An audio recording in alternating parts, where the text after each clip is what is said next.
The fire crackled in the stone hearth, casting shadows that danced across the weathered walls of the old ranch house. Outside, November wind howled through the cottonwood trees, carrying the smell of coming snow. Inside, warmth.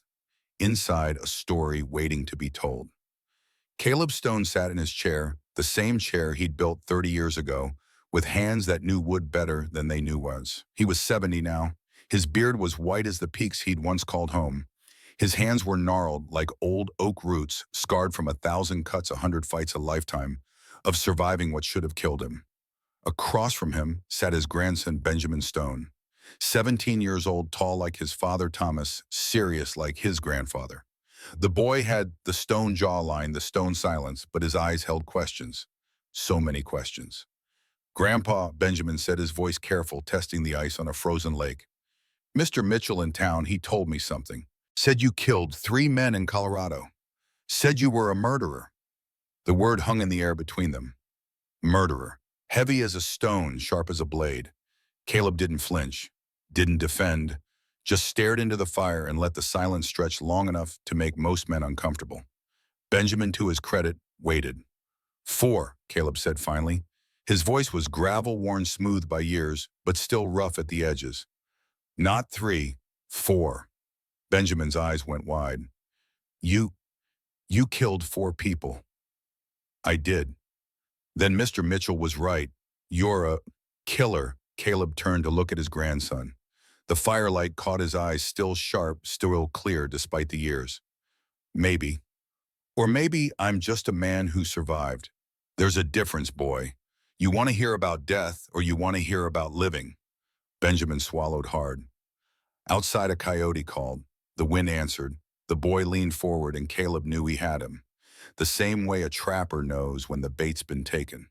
"I want to hear the truth," Benjamin said. Caleb nodded. "Good answer."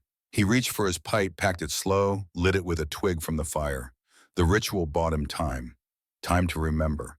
Time to decide how much truth a 17-year-old boy could handle. "You know why you're here?" Caleb asked. "Because I inherited the ranch." Grandma said, "Not the ranch, the choice. Your daddy Thomas, he left you this land when he passed last spring. 20 acres, spring, water, good soil.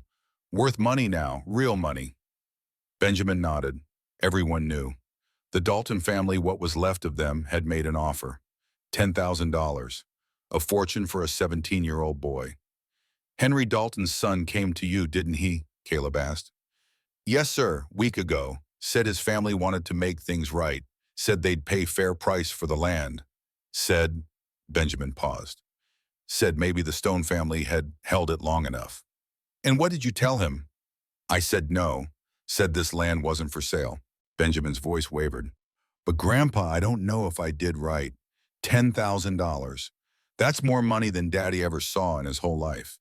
And I'm not like you, not like Grandma. I'm not strong enough to hold this place." There it was, the real question. Not about money, about strength. Caleb drew on his pipe, let the smoke curl up toward the ceiling. "You know what strength is, boy. Being tough, being able to fight, being," Benjamin gestured at his grandfather's scarred hands, "being able to survive. That's one kind, not the kind that matters." Caleb leaned back in his chair. "The kind that matters, that's choosing. Everyday choosing. Choosing your values over your fears. That's what I'm going to tell you about. Not the killing, the choosing." Benjamin pulled his chair closer to the fire. Outside, the wind grew stronger. Inside, the story began. "It started in 1887, Caleb said, 33 years ago. I was 37 years old then, and I thought I was already dead." The boy's eyes were fixed on him now. Caleb could see the hunger there, the need to understand. The same hunger he'd once felt staring at his own father, asking for wisdom that would come too late. "This story," Caleb continued, "it's about how a broken man met a hidden woman. How we both learned what it means to be seen, to see others, and how that seeing built everything you are sitting in right now." He paused, drew on the pipe again. "The smoke smelled like memory. But I got to warn you first, Benjamin. This isn't a clean story. It's a true one. And truth has a way of being messier than the lies we tell at church." Benjamin nodded. "I want the truth." "Then you'll have it. All of it. Caleb closed his eyes, and when he opened them again, he wasn't 70 anymore. He was 37, and the mountains were calling him south. It started with a bear, he said, and a woman I loved who died because I wasn't there. Colorado Territory, 1885. 2 years before Blackstone. 2 years before Sarah. Caleb Stone lived in the high country, then the kind of places where winter lasted 8 months and summer was just a rumor. The Rockies, peaks that scraped heaven and valleys so deep even God had to squint to see the bottom. He wasn't alone. Not then. Elizabeth Stone, born Elizabeth Hartley, in Denver school teacher, 28 years old when they married. She had come west with ideas about educating frontier children about bringing civilization to the wilderness. What she got instead was a cabin 40 miles from the nearest town and a man who spoke more to his horse than to people. But she loved him. God knew why, but she did. They met at a trading post in 1882. Caleb had come down from the mountains with a winter's worth of pelts. Beaver mostly, some otter, the kind of furs that bought coffee and flour and salt, the things a man couldn't make himself. Elizabeth was there buying supplies for the school she taught at in a mining camp 20 miles south. She saw him, this half-wild thing with hair to his shoulders and a beard like a prophet, and she smiled. Actually smiled. Most women looked away, looked afraid. His mother's blood showed in his face and his cheekbones and the straight black hair. Half Shoshone, half white, all outcast. But Elizabeth saw something else. Or maybe she was just crazy. "You're a long way from anywhere," she said. "That's the idea," he replied. "Are you running from something or to something?" He thought about that. Both. 3 months later, they were married. He built her a cabin in a valley he'd found years before. Built it with his own hands, every log cut and notched and fitted. Made furniture sized for her. Taught her to shoot, to trap, to read weather and animal signs. She taught him to read words. Slowly, painfully, like pulling teeth. But she was patient. She'd point at letters in her books, and he'd sound them out, feeling stupid and clumsy and grateful all at once. For 3 years it worked. They were happy, or close enough to it. Then came the winter of 1885. Caleb needed money, the kind you can't trap or hunt.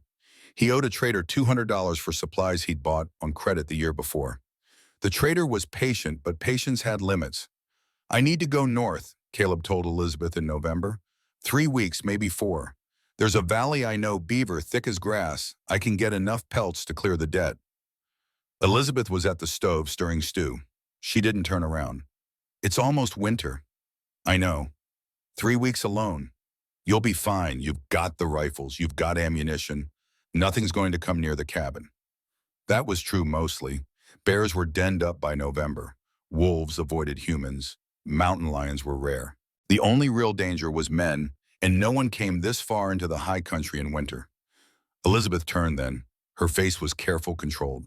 The face she wore when she was afraid but didn't want him to know. "When will you be back?" "Before the first snow, I promise." She nodded, stirred the stew, didn't argue. He left the next morning, took his hawk and rifle, the big 50 caliber that could drop an elk at 200 yards. Took his traps, his camping gear, 3 weeks of jerky and hardtack. Left her the Sharps rifle, the 45-70, with enough stopping power to kill a bear. He showed her one more time how to load it, how to aim, how to squeeze the trigger, gentle like a kiss. 7 rounds, he said, showing her the ammunition. "You got 7 chances. Make the first one count." She nodded, watched him saddle his horse, stood on the porch as he rode away. He looked back once. She was still standing there, small against the cabin, her hand raised in goodbye. That was the last time he saw her alive. 3 weeks became 4. The beaver were there thick as he'd remembered. He took 40 pelts, good ones, enough to clear the debt and have money left over. But the weather turned early. First snow came the 3rd week, heavy and mean. He had to wait it out. When he finally made it back to the valley, he knew something was wrong. The smell hit him first. Even in the cold, even with snow covering everything, he could smell death. The cabin door was off its hinges, claw marks on the wood, deep grooves 4 inches wide. A grizzly. Had to be. Nothing else made marks like that. Caleb didn't remember dismounting, didn't remember drawing his revolver. His body moved on instinct, hunter's instinct, checking for threats before checking for hope. The bear was dead. 20 feet from the cabin, sprawled in the snow.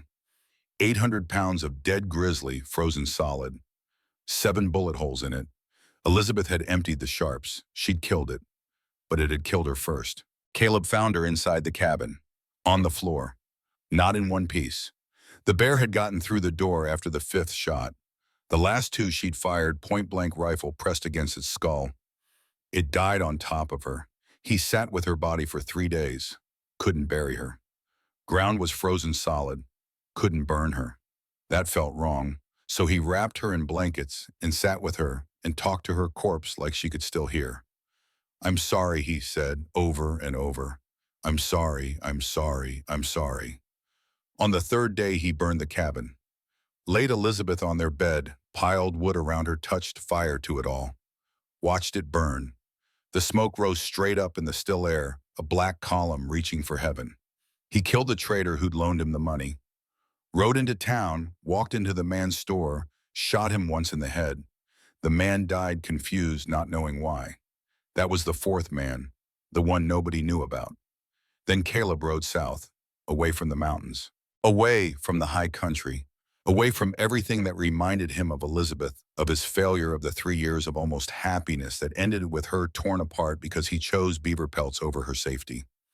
He rode for 3 weeks, didn't talk to anyone, didn't look back, just rode until the mountains were behind him and the desert opened up ahead, red and empty and hot. He rode until he heard about a town called Blackstone in New Mexico territory, heard about land nobody wanted, heard about a widow who lived on cursed ground, and he thought, perfect. Land for the cursed. Blackstone appeared on the horizon like a fever dream. One minute there was nothing but red dirt and blue sky. The next, buildings. Low structures of adobe and weathered wood clustered around a main street that looked like it had given up on ambition years ago. Caleb rode in at midday. The sun was brutal, the kind of heat that makes the air shimmer and dance. His horse, a gray gelding he'd named Smoke, was tired. So was Caleb. They'd been riding for 3 weeks straight, sleeping rough living on jerky and creek water. The town was quiet, too quiet. A few men stood in the shade of the general store watching him with eyes that measured and judged. A woman hurried across the street, pulling her child close as he passed.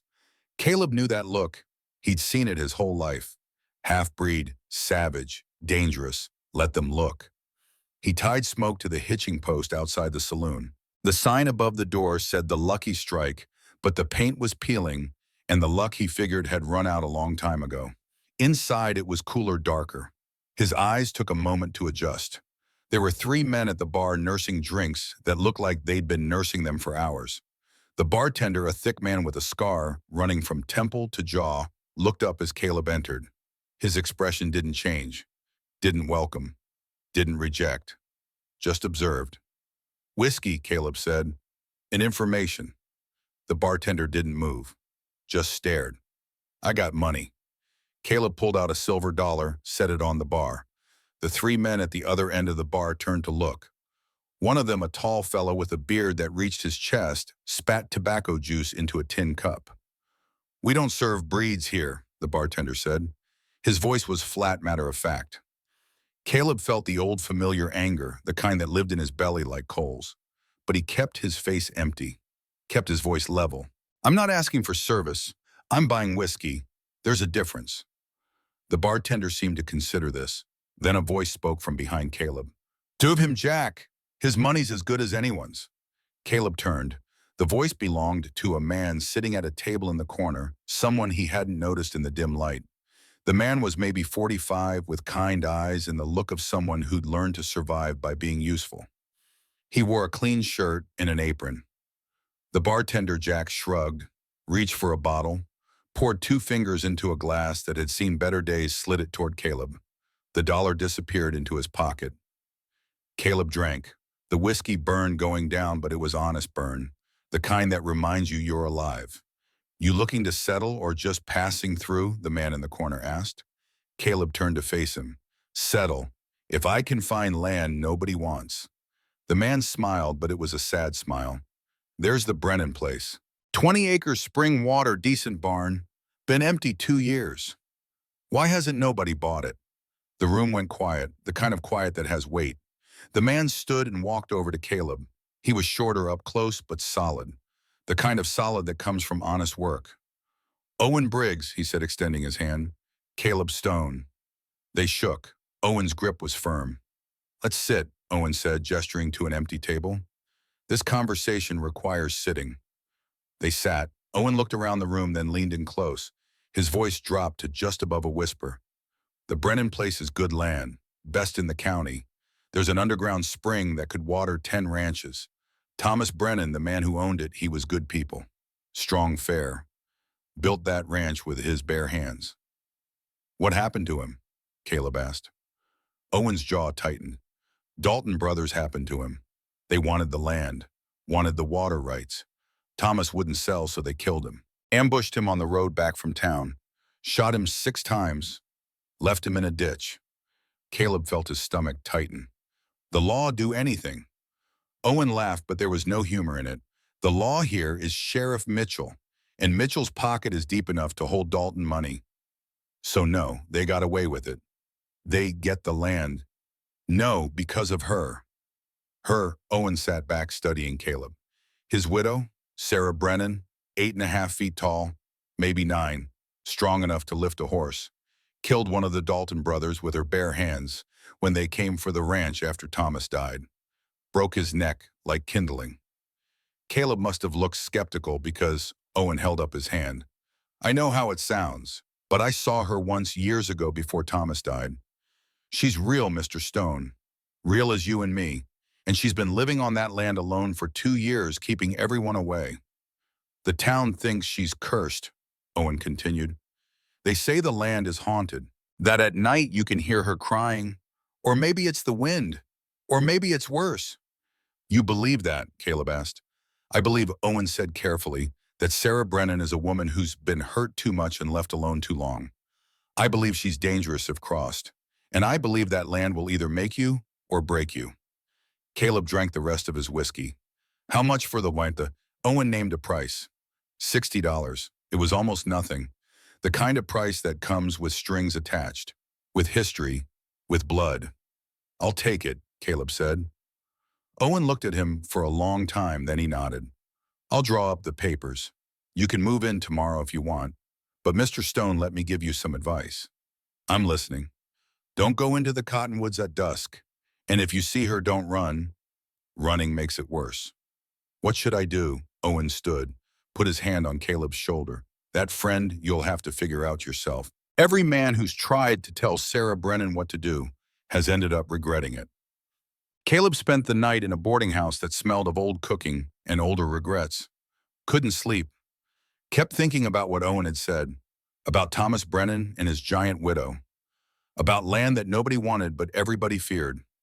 In the dark, he thought about Elizabeth, about the way she'd looked at him in those final days before he left her face careful and controlled and afraid. If he'd stayed, she'd be alive. If he'd chosen her over money, over stupid pride, over beaver pelts. But he hadn't, and she was dead, and he was here. Maybe that's why he was willing to take a chance on cursed land. When you've already lost what matters most, what's left to be afraid of? Dawn came slow and red. Caleb collected his things, paid the boarding house keeper, and met Owen at the general store.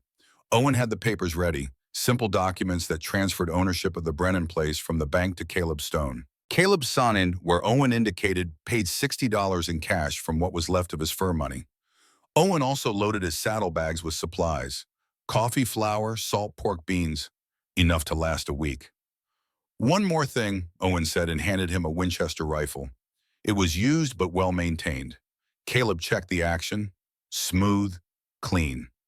Just in case, Owen added. In case of what? Whatever you find out there. Caleb rode out of Blackstone at mid-morning. The sun was already high and hot. Smoke seemed eager to leave the town behind. Maybe the horse felt the same unease Caleb did, the sense that they were being watched by unfriendly eyes. The land changed as they rode. The scrub gave way to grassland dry and yellow in the late summer heat. In the distance, Caleb could see mountains. Not like the Rockies, smaller, gentler, but still mountains, still home to his blood, if not his heart. The ranch appeared suddenly emerging from a fold in the land. Caleb crested a low rise, and there it was, 20 acres of fenced pasture. Most of the fences were broken or leaning. A barn tilted to one side like a drunk trying to stay upright. A house of adobe and wood that looked like it was breathing, the walls expanding and contracting as the wind pushed through gaps in the boards. Caleb rode closer. Burnt fence posts stood like grave markers, blackened and twisted. The barn door hung from one hinge, creaking in the breeze. There were no cattle, no chickens, no signs of life. But there were signs of someone. Caleb dismounted and tied smoke to what was left of a hitching post. He walked slowly toward the house, one hand on the rifle. The wind picked up, carrying the smell of bouillon and dust and something else. Something burnt. Old fire. Old volleying and violence. The porch steps groaned under his weight. The door was closed but not locked. He pushed it open. It swung inward with a sound like a sigh. Inside the house was dim. Dust motes danced in the shafts of light that came through cracks in the walls. The furniture was simple. A table, 2 chairs, a stove. Everything sized for normal people. Everything covered in a fine layer of dust. But there were things that didn't belong. A coat hanging on a peg near the door. A coat that would fit someone twice his size. Boots by the hearth. Boots that were easily 2 feet long. On the table, a cup. It looked recent, as if someone had drunk from it this morning. Caleb stood very still, listening. The house creaked and settled around him. Wind whistled through the gaps. But there was something else. A feeling. The sense of being observed. He stepped back outside. The sun was lower now, painting the land in shades of gold and amber. He walked around the house, rifle ready, but not aimed, looking for any sign of the woman Owen had described. Behind the house, he found a clothesline stretched between 2 posts. On it hung clothes drying in the wind. Dresses. A work shirt. All of them enormous. The dresses were easily 10 feet long. The shirt had sleeves that would drag on the ground if he wore it. So she was real. Caleb looked toward the line of cottonwood trees that marked the creek, maybe 300 yards from the house. The trees were tall, their leaves silver green in the fading light. Between him and them, the land was open, exposed. "Don't go to the cottonwoods at dusk," Owen had said. But Caleb had never been good at following advice. Still, he decided to wait, to see what happened, to let her make the first move. He set up camp outside the house. Not inside. Mountain man habit. Structures were traps. Walls blocked escape routes. Better to sleep under stars where you could see what was coming. He built a lean-to from pine branches he found near the creek. Built a fire pit with a reflector wall of stones. Hobbled smoke nearby, but loose enough that the horse could bolt if something came. Then he waited. Night fell fast and complete. No moon, just stars, brilliant and cold and indifferent. The fire crackled. Smoke drifted. Caleb sat with his back to a rock outcrop, rifle across his lap, and watched the darkness. Around 11, he heard the footsteps. Slow, heavy, deliberate. Boom, boom, boom. Each step made the ground tremble. Or maybe that was just his fear. Caleb didn't move, didn't reach for the rifle, just watched. A shadow emerged from the direction of the cottonwoods. Tall, so tall the top of the shadow was level with the roof of the house, 8 feet up at least. The shadow circled his camp, 40-foot radius, clockwise. Testing, boom, boom, boom. Caleb had set tripwires earlier. Fishing line tied to tin cans, basic alarm system. The shadow stepped over them, knew they were there, intelligent. The circling continued, once, twice, 3 times. Caleb added wood to the fire, made himself visible, made himself a target. It was a test. His test of her test of him. "I see you," he said, his voice carrying across the darkness. "You see me, I'm staying. Make your choice." The shadow stopped, stood motionless 20 feet away. He could see the silhouette against the stars, impossibly tall, shoulders broad as a bull, but the stance wasn't aggressive. It was cautious, curious. They stared at each other across the firelight. 5 minutes of silence. 10. Then the shadow retreated. The footsteps faded toward the cottonwoods. Gone. Caleb sat there until dawn rifle across his knees, watching the darkness slowly give way to gray light. When the sun finally rose, he felt like he'd aged 10 years in one night. He stepped outside, his lean to exhausted but alive. The morning was cool, the air clean. Birds were singing, normal sounds, daylight sounds. But there on the ground beside his campfire was something that hadn't been there before. A bucket of fresh water, clear and cold, and beside it stacked neatly enough firewood to last a week. And next to that a rabbit, already skinned, already cleaned, professional work. Caleb stared at the gifts. Someone had been here, had brought water, had chopped wood, had prepared meat. While he'd been sitting there armed and alert, and he hadn't heard a sound, he picked up the bucket, drank deeply. The water was sweet, perfect. He examined the rabbit. The knife work was clean, precise. Whoever had done this knew blades, knew how to butcher game without wasting meat. This was mountain man quality work. Caleb looked toward the cottonwoods. In the daylight, they looked peaceful, inviting. The shadows were gone. He built up his fire, cooked the rabbit. As it roasted, he thought about what had happened. She'd tested him, circled him, watched him. And when he didn't run, didn't shoot, didn't panic, she'd left gifts. It was communication. The only kind she knew, maybe. The only kind she trusted. Caleb finished eating. Then he walked to the creek, caught 2 trout, cleaned them perfectly the way his father had taught him 40 years ago, wrapped them in leaves, walked to the edge of the cottonwood grove, didn't go in. That was her space. Private.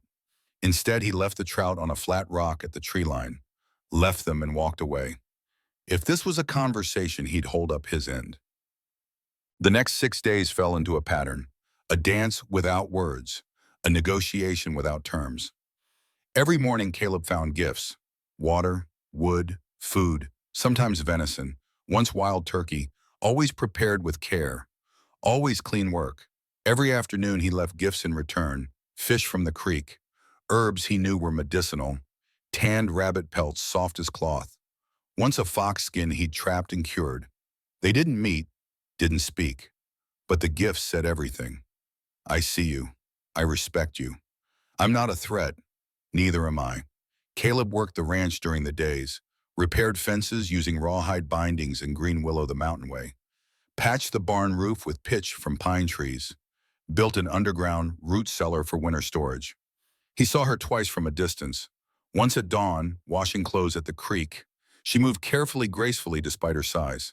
Hung the giant dresses on the line with the precision of someone who'd learned to be gentle in a world that wasn't built for her. Once at dusk, kneeling at a grave in the cottonwood grove, he could hear her voice too far away to make out words, but the tone was clear. She was talking to someone who wasn't there, someone she missed. Thomas, he figured, the husband. On the 6th day, Caleb built something. He'd been measuring Sarah in his mind. 8 feet 6 inches, Owen had said. Maybe 9. Caleb split the difference. 8.5 feet. He selected oak from the woodpile.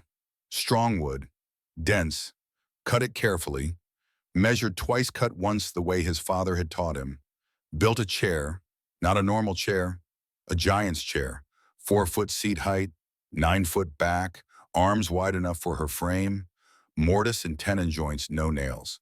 The mountain way, the way that lasts. He sanded it smooth, rubbed it with linseed oil until it gleamed, set it on the porch, didn't leave a note. Actions speak louder than words when words fail. Elizabeth had taught him that. That evening, just before sunset, Caleb watched from the barn. Watched Sarah emerge from the cottonwoods. She saw the chair, stopped, stood there for a long minute just looking at it. Then she approached, slowly, like she thought it might disappear if she moved too fast. She touched the chair, ran her scarred fingers over the wood, tested the joints, sat in it. For the first time, Caleb saw her face clearly. Not a monster, not a curse, just a woman.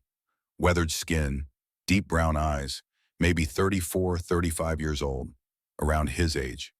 She sat in the chair for 10 minutes, didn't move, just sat there, tears running down her face. Then she stood, lifted the chair like it weighed nothing, carried it back toward the cottonwoods. The next morning, the chair was gone from the porch.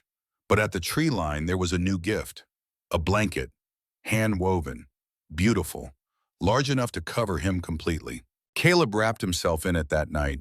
It smelled like sage and smoke and something else, something that might have been hope. On the eighth morning, Caleb woke to wrong. Not danger, just wrong. The birds weren't singing. The air smelled different. Smoke was nervous stamping and snorting in his hobbles. Caleb knew that smell, knew that silence. Tornado. He was on his feet instantly scanning the sky. Green, sickly green, the color that means trouble. The pressure was dropping. He could feel it in his ears, in his bones. He had maybe 2 hours. Then a voice spoke from behind him. Calm, steady. Storm's coming. Caleb turned. Sarah Brennan stood 10 feet away, 8.5 feet tall, just like Owen had said. Maybe more. In daylight, she was even more striking. Not just the height, but the presence. She looked solid, real, human. I know, Caleb said. A big one. I know that too. We have maybe 90 minutes. She studied him. You've seen tornadoes before. In the mountains, different but the same.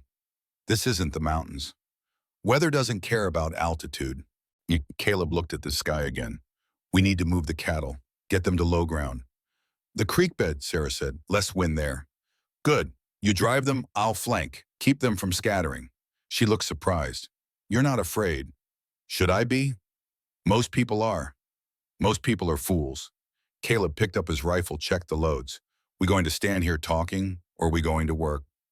Something flickered across Sarah's face. Not quite a smile, but close. Let's work, she said. They moved together toward the cattle pen. 30 head of beef cattle, nervous and lowing. Sarah opened the gate. The cattle saw her and balked. She was too big, too strange. But then she did something unexpected. She hummed, a low sound, almost like singing, Irish Caleb thought, or maybe Scottish. The cattle calmed, not completely, but enough. She drove them forward with her voice and her presence. They moved because not moving meant facing her. Caleb flanked on Smoke, keeping the stragglers in line. It took 30 minutes to get them to the creek bed. By then the sky was darker, the wind had picked up, the temperature had dropped 20 degrees. The barn, Sarah said, pointing, the roof, the main support beam is cracking. Caleb looked. She was right. One of the main beams had a split running halfway through. The weight of the roof was making it worse. In high winds, it would fail completely. Collapse. Kill any animal inside. They ran. The wind tried to knock them down with every step. Debris flew past. A fence post sailed by Caleb's head, missing by inches. They reached the barn. The beam was failing, groaning under the load. Sarah didn't hesitate. She moved under it, crouched and lifted. Her legs trembled with the effort. Her face went red. But she held it. 800 pounds of oak beam, and she held it. Brace it, she grunted through clenched teeth.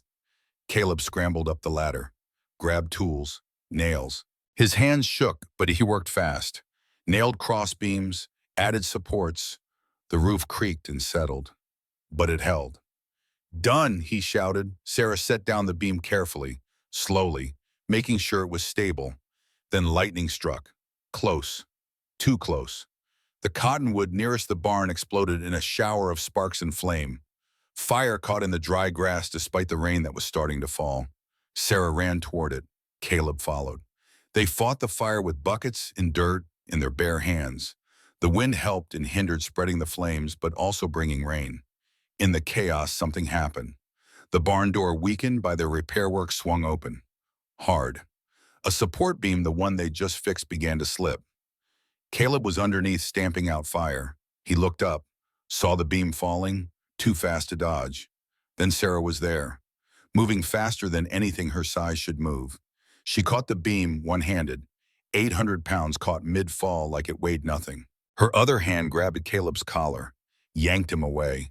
They fell together in the mud and ash and rain. The beam crashed down where Caleb had been standing.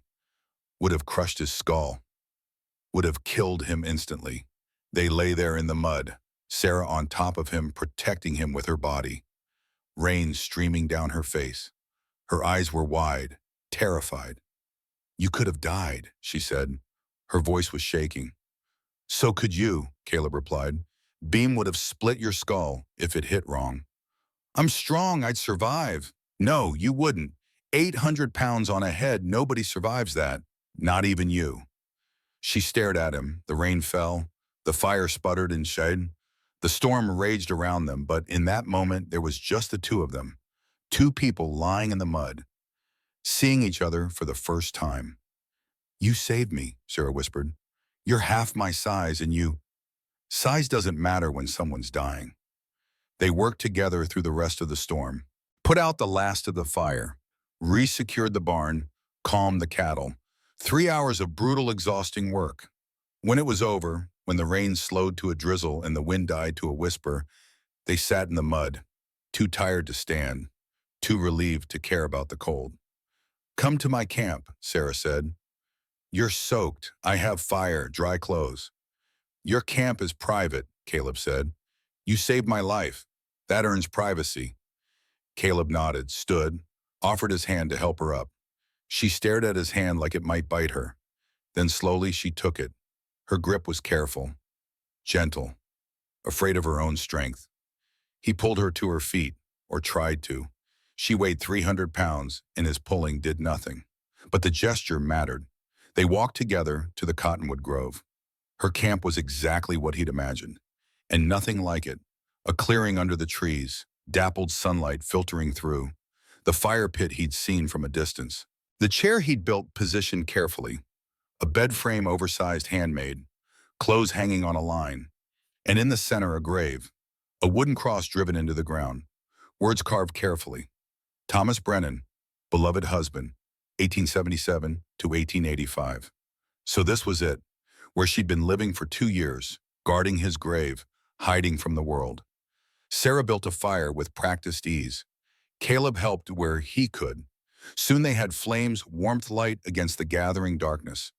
They sat, him on a log, her in the chair he'd made, the fire between them. The silence between them was comfortable now, companionable. After a while, Sarah spoke. Thank you for the chair. You're welcome. No one's ever... She paused, searching for words. No one's ever made something for me before. Not since Thomas. You deserved a chair. Why? She looked at him across the fire. You don't know me. I know enough. You saved me tonight, too. Caught that beam. Anyone else would have let me die. Anyone else couldn't have caught it. But you did. That tells me something. What? That you're not what they say you are. Monster, curse, ghost. You're just someone who's been alone too long. Sarah was quiet for a long moment. Then so softly he almost didn't hear, she said, My name is Sarah Brennan. I'm 34 years old.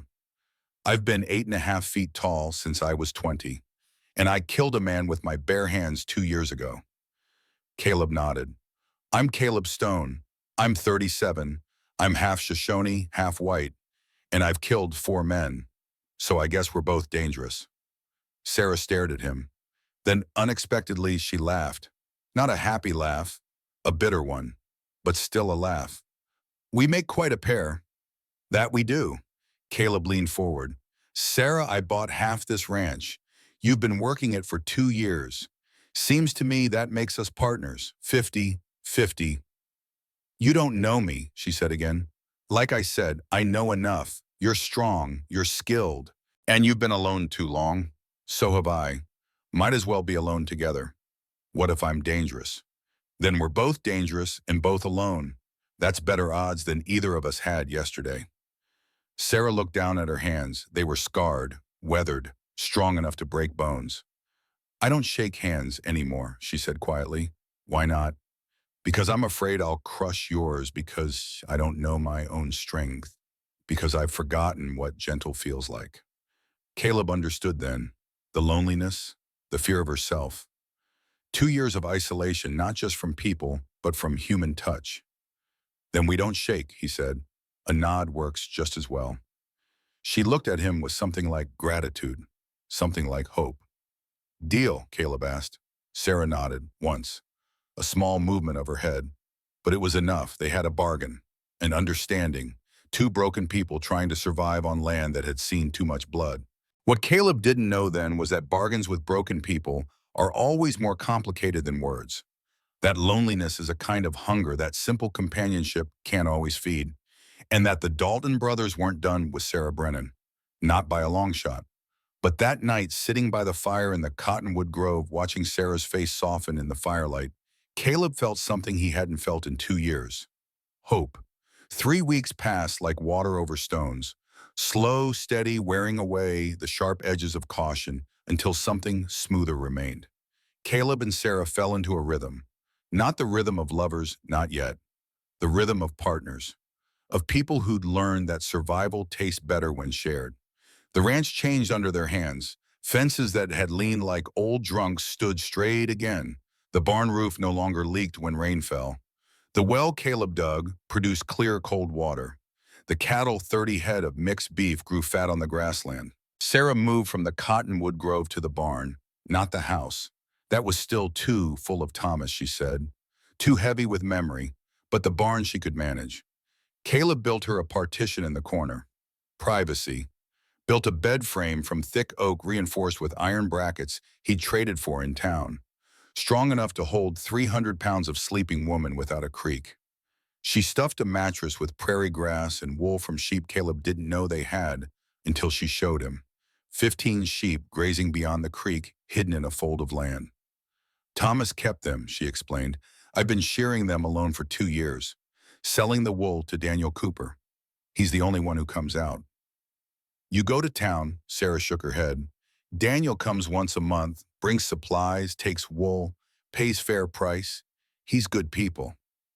Like Thomas was. Like Thomas was. They ate meals together.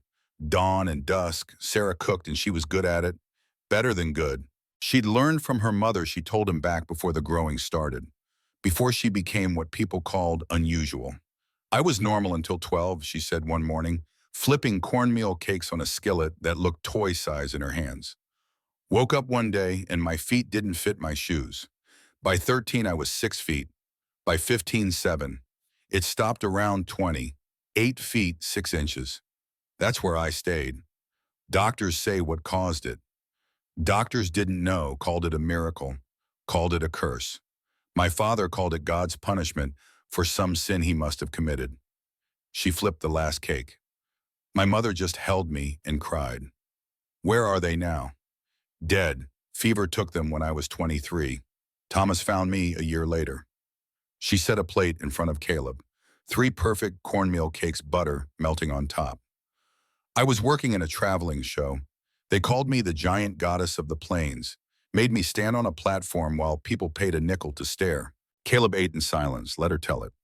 Thomas saw the show in Kansas City, came back the next night, and the next. On the 4th night, he waited by the tent after, asked if I wanted to leave. She sat across from him with her own plate. Just like that, just like that. And you went. I asked him why. He said, because you look like you're dying inside and nobody should have to die like that. She smiled, but it was sad.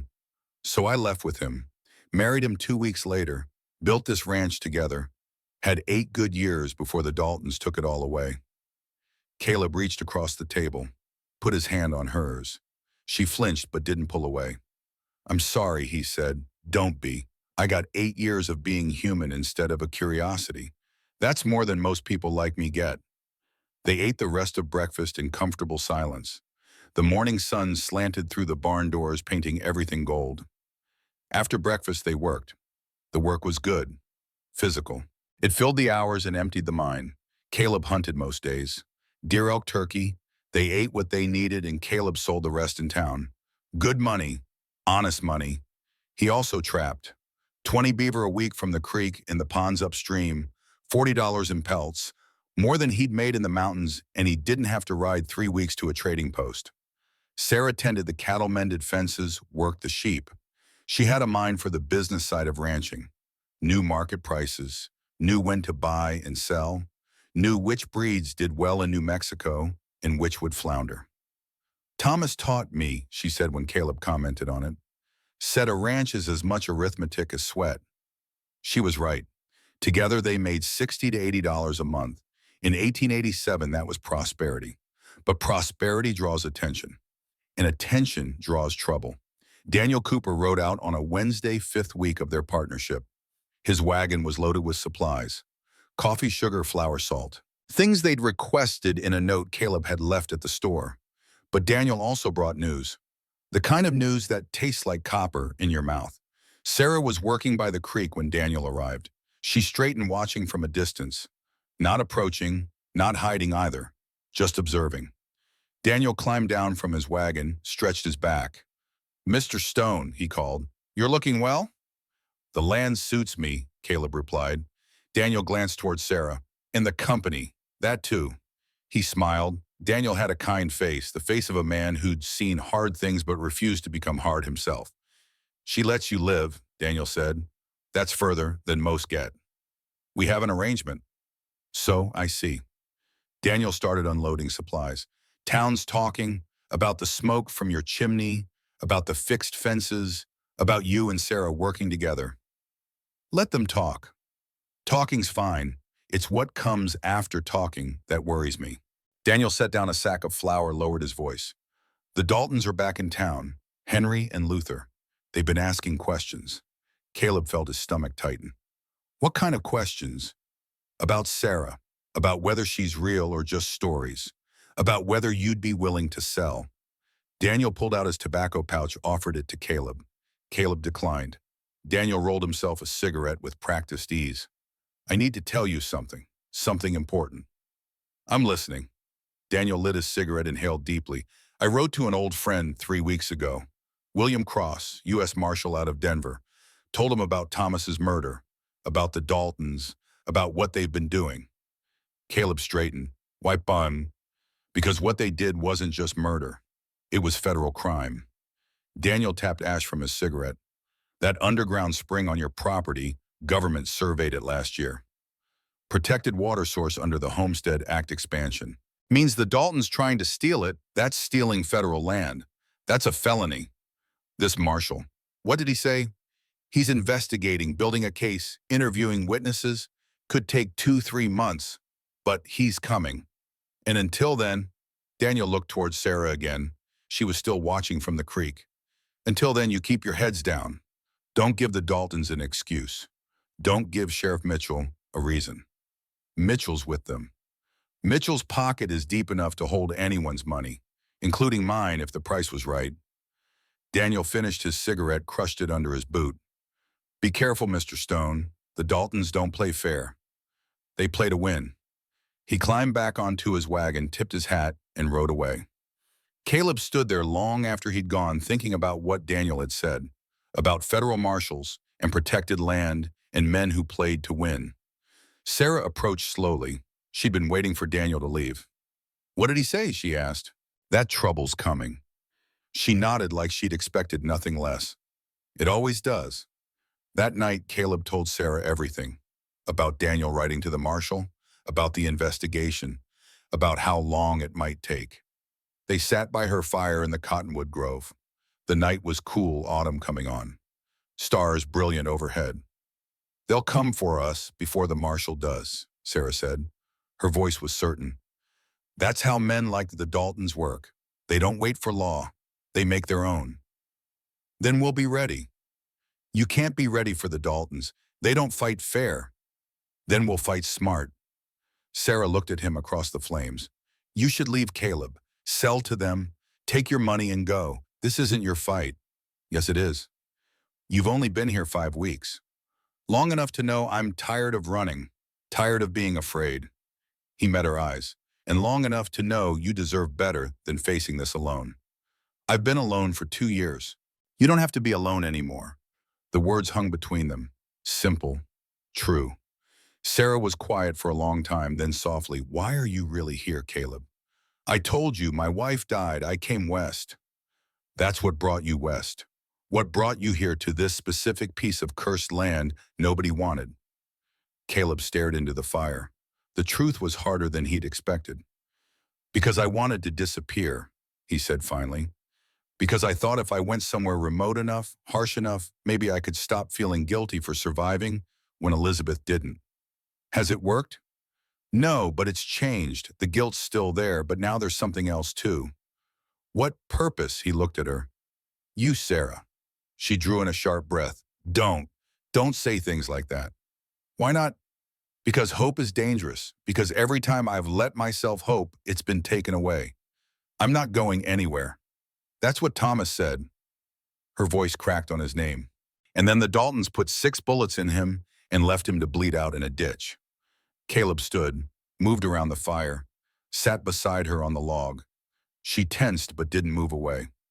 I can't promise nothing bad will happen, he said. Can't promise the Daltons won't try something. But I can promise I won't run. I can promise you won't face it alone. She turned to look at him. They were close now, close enough that he could see the flecks of gold in her brown eyes, close enough to feel the warmth of her skin. I'm afraid, she whispered. Of what? Of trusting you, of caring about you, of losing someone again. I know, I'm afraid too. They sat like that close but not touching for a long time. The fire burned down to embers. The stars wheeled overhead. And somewhere in that night, something shifted between them. Something deeper than partnership. Something that felt like the beginning of love. But the world wasn't going to give them time to explore it. Week 7 brought Charlotte Webb. She arrived on horseback riding side saddle proper, but with a rifle across her lap. A woman alone on the frontier had to be practical about survival. Caleb and Sarah met her in the yard. Sarah stood back cautious. Years of being stared at had made her wary of strangers, especially women. Women could be crueler than men with their judgment. But Charlotte Webb didn't stare, didn't flinch, just dismounted, straightened her dress, and walked toward them with her head high. Mr. Stone, she said, extending her hand. Mrs. Brennan. Caleb shook her hand. Sarah hesitated, then did the same. Charlotte's grip was firm. Her palm was soft. City hands, Caleb thought, but her eyes were hard. I'm Charlotte Webb, the woman said. I'm new to Blackstone, opened a dress shop 2 months ago. Welcome, Caleb said, confused about why she was here. Charlotte smiled. It was a sad smile. I'm also a widow. My husband died last year. She paused, choosing words carefully. He used to hurt me, beat me when he'd been drinking, which was often. I'm sorry, Sarah said quietly. Don't be. I'm not. Charlotte looked directly at Sarah. I came because I heard about you, about what you did to the Daltons, how you fought back. And I wanted you to know that not everyone in town is afraid of you. Some of us think you're exactly what this place needs. Sarah stared at her. You're not afraid. Of a woman who refuses to be a victim, who stands up to men who deserve standing up to. Charlotte shook her head. No, I'm inspired. That word inspired seemed to shake something loose in Sarah. She smiled. A real smile. Thank you, she said. Charlotte stayed for coffee. They sat on the porch despite the autumn chill, talked about the town, about the Daltons, about the fear that governs so much of frontier life. There are 8 of us now, Charlotte said, women who've been hurt, who've been controlled. We meet once a week, sewing circle officially, but really she searched for words. We remind each other we're not alone. That sounds nice, Sarah said. You should come. Next Wednesday. My shop. Sarah's smile faded. I don't go to town. Why not? Because. Sarah gestured at herself. Look at me. I am looking. I see a woman, that's all. Just a woman. You're the only one who sees that. Then let's change what others see. Charlotte stood, prepared to leave. Wednesday, 4 o'clock. No pressure, but we'd be honored to have you. She rode away, leaving Sarah standing on the porch with something that looked like hope on her face. You should go, Caleb said. I'm afraid. I know. Go anyway. Sarah looked at him. Will you come with me? As far as the town limits. After that, you walk in alone. Show them you're not hiding anymore. What if they don't? What if Charlotte's right? What if there are people who want to see you as human? Sarah was quiet for a long time, then she nodded, once. Small, but it was a start. That Saturday, Caleb rode to town alone. They needed supplies. Salt pork, coffee, ammunition. Normal things, but nothing about that day would be normal. He tied Smoke outside Daniel's store, went inside. Daniel was behind the counter talking to a customer. When he saw Caleb, his face went careful, cautious. Mr. Stone, he said, usual supplies, if you have them. Daniel nodded, started pulling items from shelves. The other customer, an older woman, gave Caleb a long look, then left quickly. Something I should know, Caleb asked. Town's tense, Daniel said quietly. Daltons have been spreading stories, saying you're a criminal, saying Sarah's a danger. Sheriff Mitchell's been listening. Mitchell always listens to whoever pays him. True, but be careful today. Luther Dalton's in town. He's been drinking. Caleb felt his jaw tighten. I'm not looking for trouble. I know, but trouble might be looking for you. Daniel was right. Caleb left the store with his supplies headed for Smoke. He could have ridden out right then. Should have. But he was thirsty and the Lucky Strike had cold water from their well. He walked into the saloon. 3 men at the bar. One of them was Luther Dalton. Luther was bigger than his brother Henry, built like a bull, all muscle and meanness. His nose was bent where it had been broken and healed wrong. His knuckles were scarred from a lifetime of fighting. He saw Caleb and smiled. It wasn't a friendly smile. Well, well, Luther said. The breed who thinks he's white. Caleb ignored him, walked to the bar. Water, he said to the bartender. I'm talking to you, half-breed. Caleb took the water the bartender poured, drank it slowly, set the glass down. Only then did he turn to face Luther. And I'm not listening. Luther's face went red. He pushed off the bar, moved toward Caleb. The 2 men with him, hired guns by the look of them, moved too, flanking. You need to learn some respect, Luther said. Respect's earned, not demanded. You think you're tough, living out there with that freak. Caleb felt the old anger rise, the kind that lived in his belly like hot coals, but he kept his voice level. Call her that again, see what happens. Luther laughed, reached out and grabbed Caleb's shoulder. What are you going to do, bleed on me? Caleb looked at Luther's hand on his shoulder. Then he moved. Fast. Mountain man fast. He grabbed Luther's wrist with his left hand, found the pressure point. Squeezed. Luther's grip went slack, his face shocked. Caleb twisted. Luther dropped to one knee. The first hired gun drew a knife. Moved in. Caleb was faster. His Bowie knife cleared its sheath like lightning. He slapped the man's knife aside, pressed his own blade to the man's throat. Drop it. The knife clattered to the floor. The second hired gun swung, caught Caleb in the ribs. Hard. Something cracked. Pain exploded through Caleb's chest, rib maybe too, but Caleb had been hurt before. Pain was just information. He headbutted the second hired gun. The man's nose exploded in blood. He dropped. Luther recovered, surged up, wrapped his arms around Caleb from behind in a bear hug. Squeezed. The broken ribs screamed. Caleb couldn't breathe, couldn't break free. Luther was too strong, too big, but Caleb knew how to fight bigger men. He stomped down on Luther's instep. Hard. Felt bones crunch through the boot. Luther's grip loosened. Caleb drove his elbow back. Caught Luther's nose. Felt it break. Luther released him. Stumbled back. Blood pouring from his nose. Caleb spun. Had his Bowie at Luther's throat before the big man could recover. I could kill you right now, Caleb said. His voice was ice. One cut, 30 seconds and you bleed out. Luther's eyes were wide, terrified. Do it. You're a killer anyway. And Caleb wanted to. God help him, he wanted to. This man had helped murder Thomas, had tried to steal Sarah's land, had called her a freak. One cut. That's all it would take. But a voice spoke in his head, Elizabeth's voice, the voice of the woman who'd taught him to read, who'd loved him, despite his rough edges, who died because he chose money over her safety. You're not a killer, Caleb. Don't become one. Caleb lowered the knife, sheathed it. Tell Henry I could have killed you, he said, but didn't. Same mercy Sarah showed him when she dropped him in that canyon. You remember that?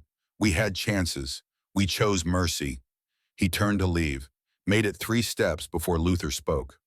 This ain't over, breed. You and that freak, you're dead. Both of you.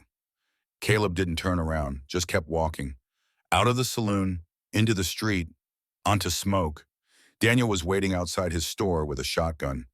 I heard the noise, he said. Thought you might need help. It's handled. Your ribs broken, maybe 2. Daniel helped him down from Smoke, brought him into the store, wrapped his chest tight with cloth strips.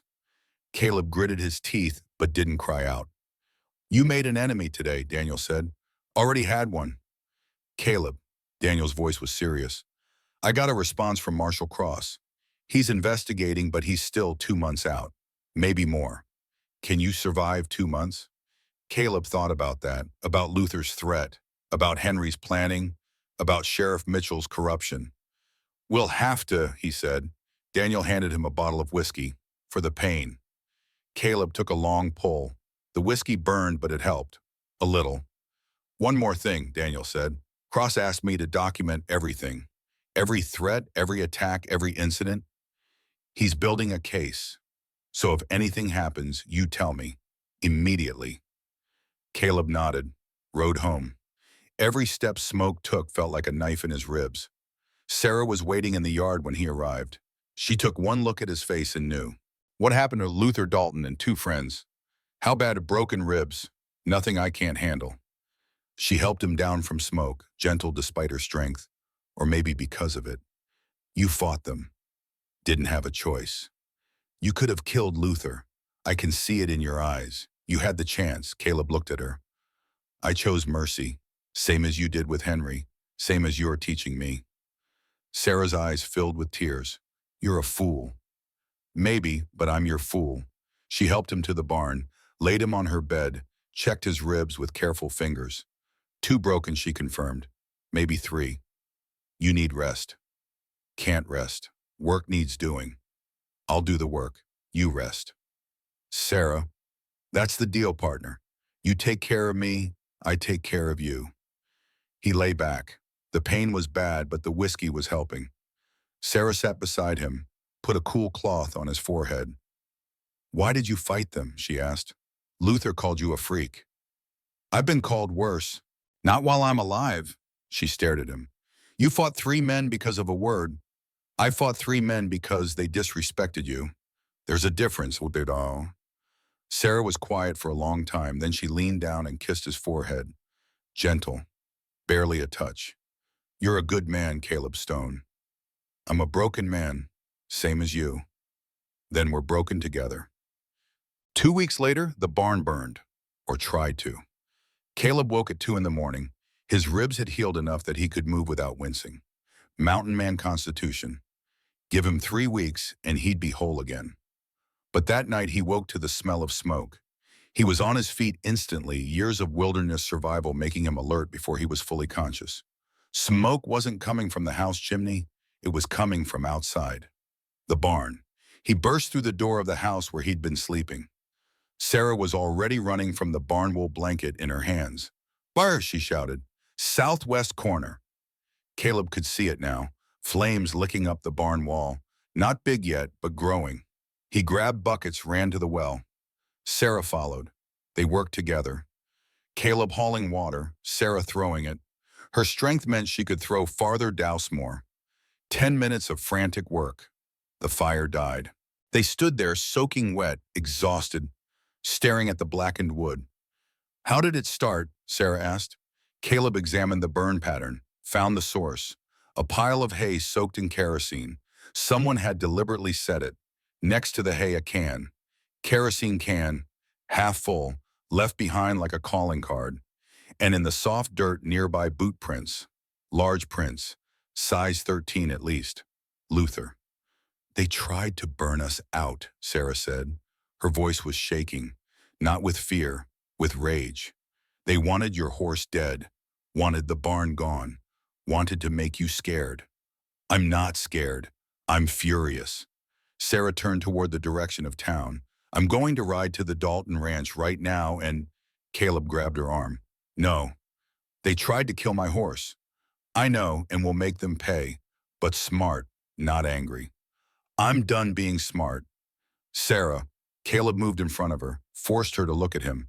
That's what they want. You attack them, they claim self-defense. You go there angry, they win. Then what do? We document everything.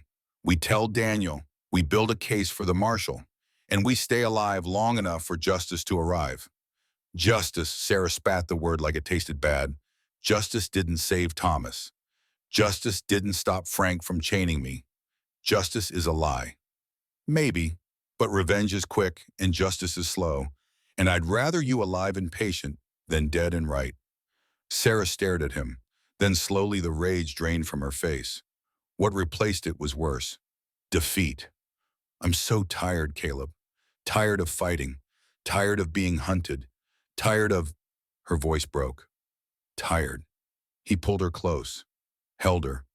Her body shook with silent sobs. I know, he said. I'm tired too. But we're tired together. That's better than alone. They stood there in the pre-dawn darkness, holding each other, while the smell of smoke and kerosene hung in the air, like a promise of worse to come. Week 10 brought Sheriff Mitchell.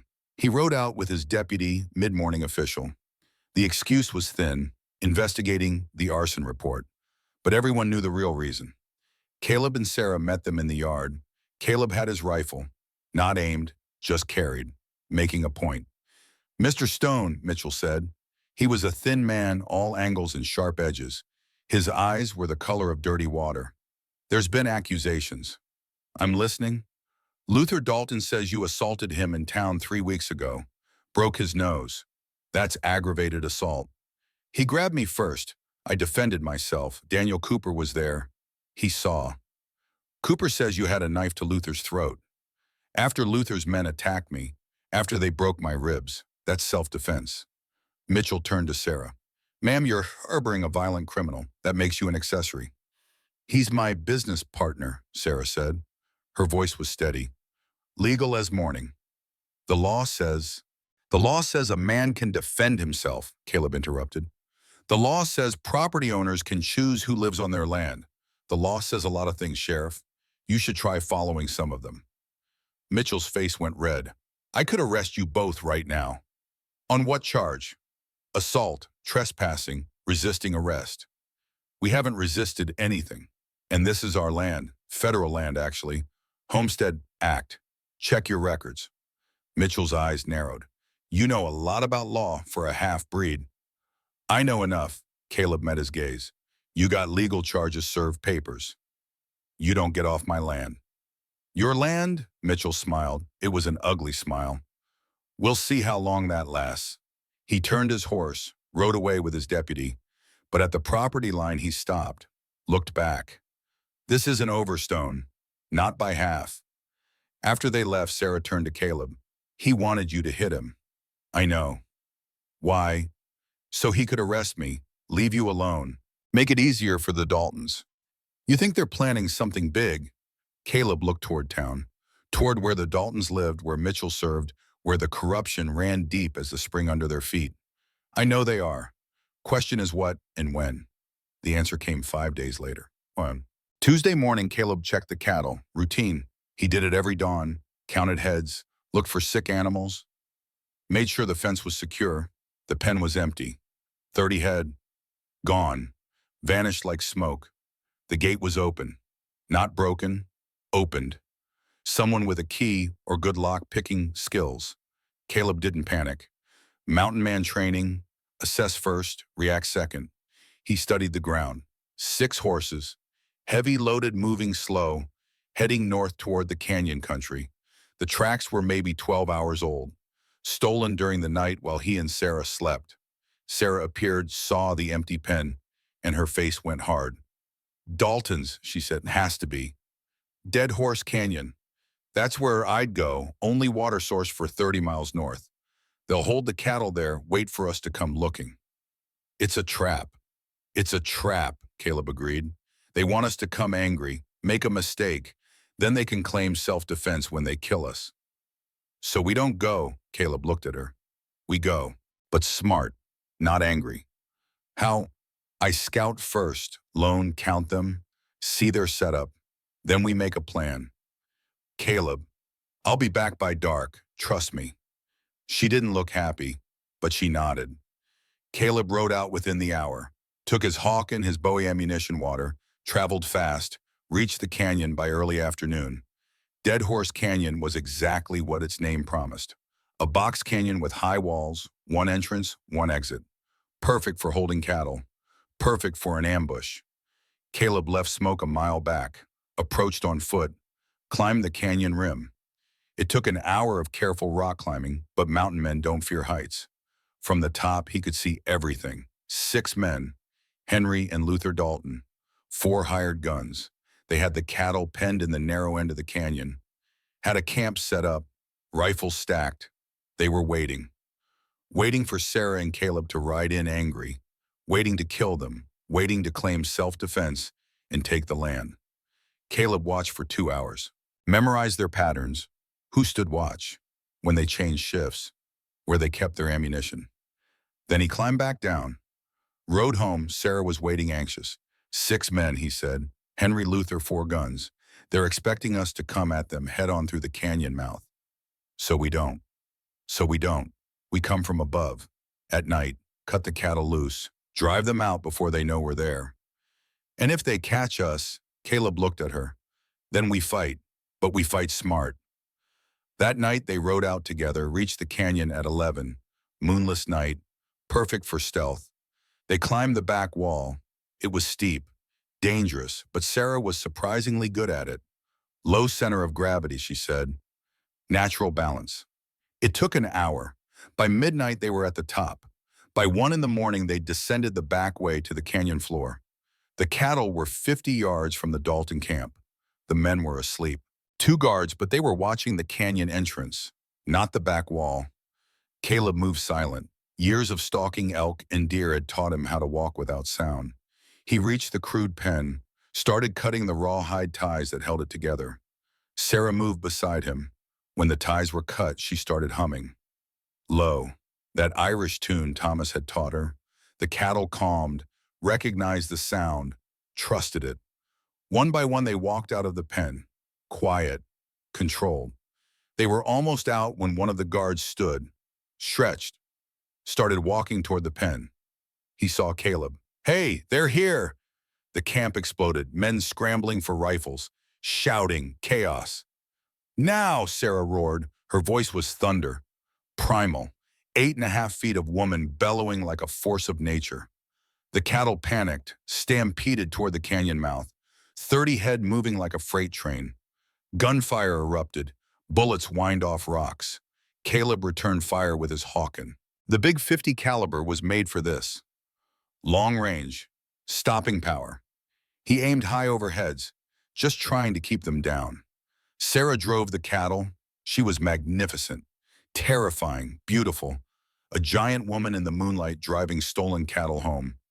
They were almost to the mouth when Henry Dalton stepped into the opening. Rifle aimed, face calm, cold. "Sarah Brennan," he said. "The giant freak finally shows herself." He fired. The bullet caught Sarah's shoulder. A graze, but blood bloomed red against her shirt. She didn't stop, didn't slow, just kept running. Henry fired again. Missed. Caleb had a clear shot at Henry's back. Kill shot, easy. 200 yards straight line, Henry not moving. His finger tightened on the trigger. He could end this. 1 bullet. Henry would drop. Justice, revenge, payment for Thomas's death. But then he thought about Elizabeth, about how killing the traitor hadn't brought her back, about how he'd lived with that 4th murder every day since. He adjusted his aim, squeezed the trigger. The bullet hit Henry's shoulder. Not his spine, not his heart, his shoulder. Henry screamed, dropped his rifle, collapsed. Sarah reached him, lifted him with one hand. Off the ground, his feet dangled. "You killed my husband," she said. Her voice was ice, pure, cold fury. "You chained me.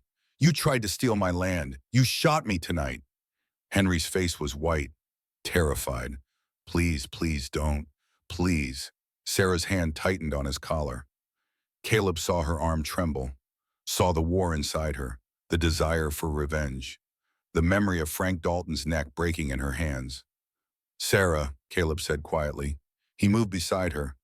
"You're not like them. Don't become what they think you are." She looked at him, tears on her face, blood running from her shoulder. "I want to kill him." "I know. I should kill him. He deserves it." "Maybe, but you don't deserve to be a killer." Sarah stared at Henry. Then slowly her grip loosened. She dropped him. Henry collapsed in the dirt, sobbing, broken. Sarah said. Her voice was flat, empty. "Tell everyone what happened here. Tell them the giant widow had mercy. Tell them I could have killed you, but chose not to. Tell them I'm human." Henry scrambled backward, terrified. Luther and the hired guns had scattered, cowards without their leader. Caleb and Sarah drove the cattle home. All-night ride. Sarah's wound bled, but not bad, through and through, clean. They reached the ranch at dawn, got the cattle penned, got the barn secured. Then Sarah's legs gave out. She sat heavily in the dirt, started crying, deep wrenching sobs that came from her core. Caleb sat beside her, held her while she cried. "I wanted to kill him," she gasped between sobs. "Still want to, still see his face, still feel his neck in my hands. But you didn't. You chose mercy. That took more strength than killing." Does it get easier, this choosing? No, but it gets clearer. Who you want to be, who you refuse to become. They sat there as the sun rose. Two people who'd faced violence and chosen something else. Something harder. Something that might actually last. "Caleb," Sarah said finally, "I think I'm falling in love with you." He was quiet for a long moment. "Then I know." "Does that scare you?" "Terrifies me." "Why?" "Because everyone I love dies. My mother, my father, Elizabeth. What if I lose you too? What if you don't? What if we stop wasting time being afraid and just live?" He looked at her. Her face was streaked with tears and blood and dirt. Her shoulder was bandaged crude. Her eyes were red from crying. She was the most beautiful thing he'd ever seen. "I love you too," he said. "I've been trying not to." "Stop trying." She leaned down. He stood on his toes. They met in the middle. The kiss was gentle, tentative, perfect. When they pulled apart, both were crying. "We should get you cleaned up," Caleb said. "In a minute, just let me hold this moment." So they sat together in the dirt holding hands, watching the sun rise over the land they'd fought for, land they'd bled for, land that was starting to feel like home. 3 days later, Daniel rode out with a summons. County judge from Santa Fe. Official trial. Sarah Brennan defendant. Charges murder of Frank Dalton and assault on Henry Dalton. Trial date 10 days. If convicted, Sarah would hang and or be committed to an asylum. Either way, the Daltons would win. 10 days. That's all they had. 10 days to prepare for a trial that would decide whether Sarah lived or died, whether the land stayed theirs or went to the Daltons, whether justice meant anything at all in a territory where money bought law. Daniel Cooper rode out the day after the summons arrived. His face was grim but determined. "Charlotte's organizing the women," he said. They sat on the porch, the three of them watching storm clouds gather on the horizon. 12 of them willing to testify for Sarah, willing to stand up in court and tell the truth. "Will it matter?" Sarah asked. Her voice was flat, defeated. "The judge is from Santa Fe. Dalton paid. Mitchell's their sheriff. We're going to lose." "Maybe," Daniel admitted, "but we don't lose without a fight." He pulled papers from his coat. "I've been documenting everything. Every attack, every threat, every bribe I know about. Marshall Cross asked me to build a case, and by God, I've built one." Caleb took the papers. Pages and pages of careful handwriting. Dates, names, amounts, witnesses. It was thorough. Professional. "How long until Cross arrives?" Caleb asked. 3 weeks, maybe 4. Daniel's jaw tightened. "He won't make it for the trial. Then we fight with what we have." "Which isn't much." Daniel stood. "Caleb, there's something else. If you testify, they'll bring up Colorado. The claim jumpers you killed. They'll twist it, make you look like a hired killer. I don't care. Sarah needs me. Even if it costs you your freedom. Even then." Sarah reached out, took Caleb's hand. "You don't have to do this." "Yes," he said simply. "I do." The next week was preparation. Charlotte came out twice, bringing clothes for Sarah. A proper dress, dark blue, respectable. She helped Sarah practice sitting, standing, speaking in court. "Don't let them make you small," Charlotte said. "You're 8.5 feet tall. Own it.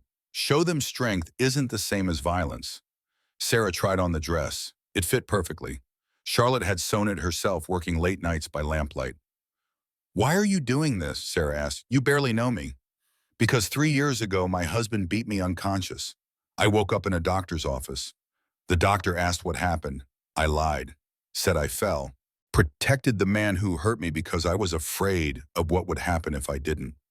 Charlotte's hands stilled on the fabric. 2 weeks later, he beat me again. Worse, I picked up a fireplace poker and hit him. Once, he died. The town called it self-defense, but their eyes called me murderer. She looked at Sarah.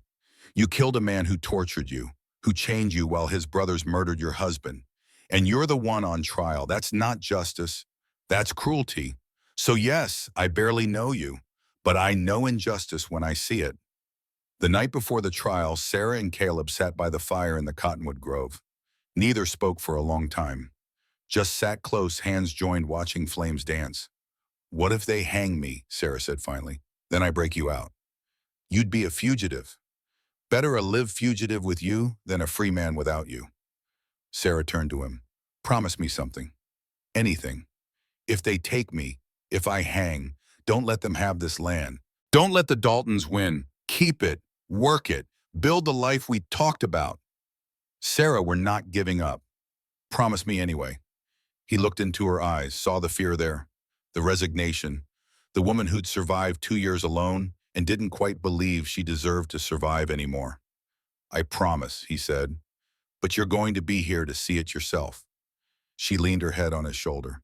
I love you, Caleb Stone. I love you too. They sat like that until the fire died to embers, until the stars began to fade, until dawn arrived with all its terrible inevitability. The courthouse in Blackstone was the largest building in town. Adobe walls 2 feet thick, high windows, a bell tower that served no purpose except to remind everyone that judgment lived here. The courtroom was packed. Caleb estimated 150 people, half the town. They'd come to see the giant woman on trial, come to see justice or what passed for it. Charlotte's women sat in the front row, 12 of them dressed, proper faces set, a wall of female solidarity. Behind them, townspeople, some sympathetic, most just curious, a few openly hostile. The Daltons sat near the front, Henry with his arm in a sling from Caleb's bullet, Luther with his nose still crooked from the saloon fight, 4 hired guns scattered through the crowd. Insurance. Sheriff Mitchell stood by the judge's bench, hand on his gun, eyes scanning the room like he expected trouble. Judge Harlan entered at exactly 9 o'clock. He was tall, thin, with the face of a man who'd learned to profit from other people's misery. His robes were new, his gavel was polished.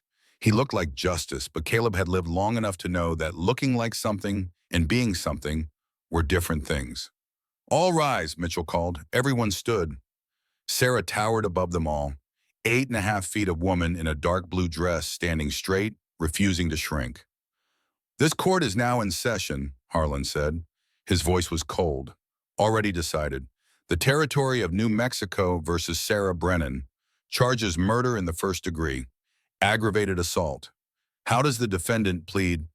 Not guilty, Sarah said. Her voice carried across the room. Strong, clear. Harlan's mouth tightened. The prosecution may proceed. Sheriff Mitchell stepped forward. He had notes. Prepared testimony. This had been rehearsed. Your Honor, on October 15th, 1885, Sarah Brennan murdered Frank Dalton. Broke his neck with her bare hands. No trial, no law, just violence. He paused for effect. 2 months ago, she and her accomplice, Caleb Stone, ambushed Henry Dalton and his men in Dead Horse Canyon.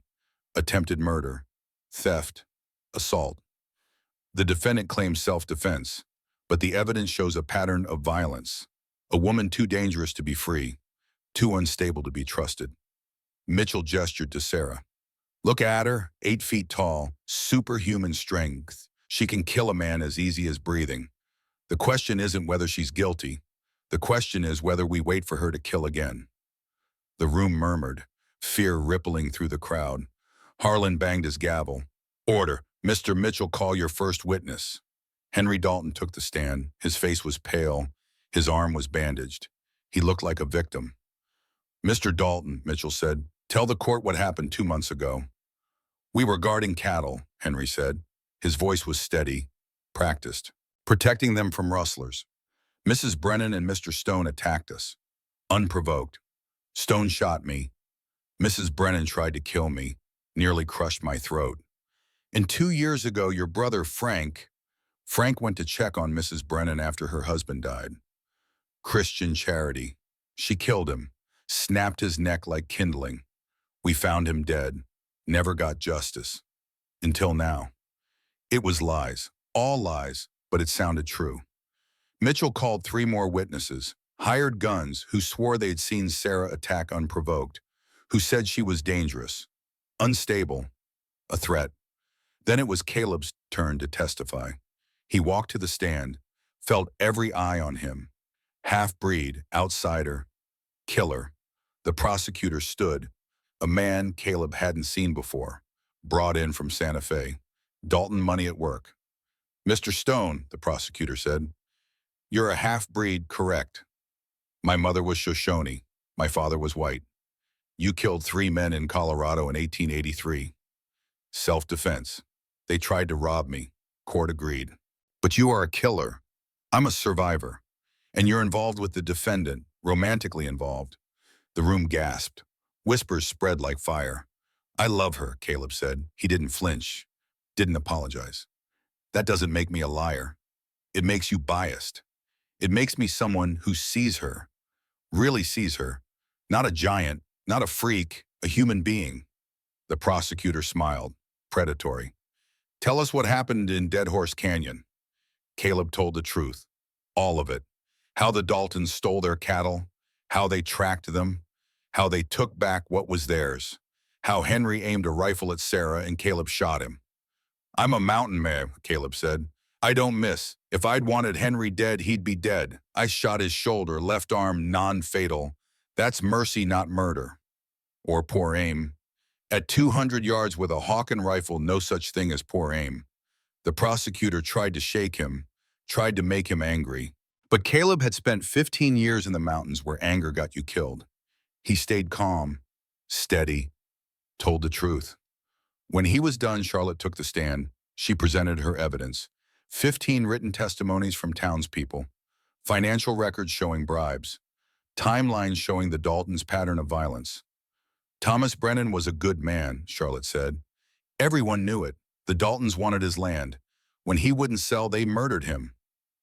That's not justice, that's theft. Judge Harlan barely looked at her evidence. Hearsay, speculation, dismissed. Then Sarah stood. The courtroom went silent. She walked to the stand, 8.5 feet of woman moving careful, controlled, aware that every eye was measuring her for a monster. Mrs. Brennan, Harlan said, his voice dripped with contempt. You stand accused of murder. What do you have to say? Sarah looked at him, then at the crowd, then at Charlotte's women in the front row. I was born in Ohio, she said. Her voice was steady, strong. Normal baby, normal child. At 12, I started growing. By 20, I was 8 feet 6 inches tall. My parents died when I was 23. Fever took them. She paused. I worked in a traveling show for 4 years. They called me the giant goddess, made me stand on a platform while people paid to stare, to laugh, to call me freak. Thomas Brennan saw that show in Kansas City. He came back 4 nights in a row. On the 4th night, he asked if I wanted to leave. I asked why. He said, because you look like you're dying inside. Sarah's voice cracked, but she kept going. We married 2 weeks later, built a ranch here in New Mexico, had 8 years of being human instead of a curiosity, 8 years of being a wife instead of a freak. Then the Daltons killed him, shot him 6 times, left him in a ditch to bleed out. The room was silent, absolutely silent. A week after I buried Thomas Henry and Luther and Frank Dalton came for me. They brought iron bands, torture devices, locked them on my legs.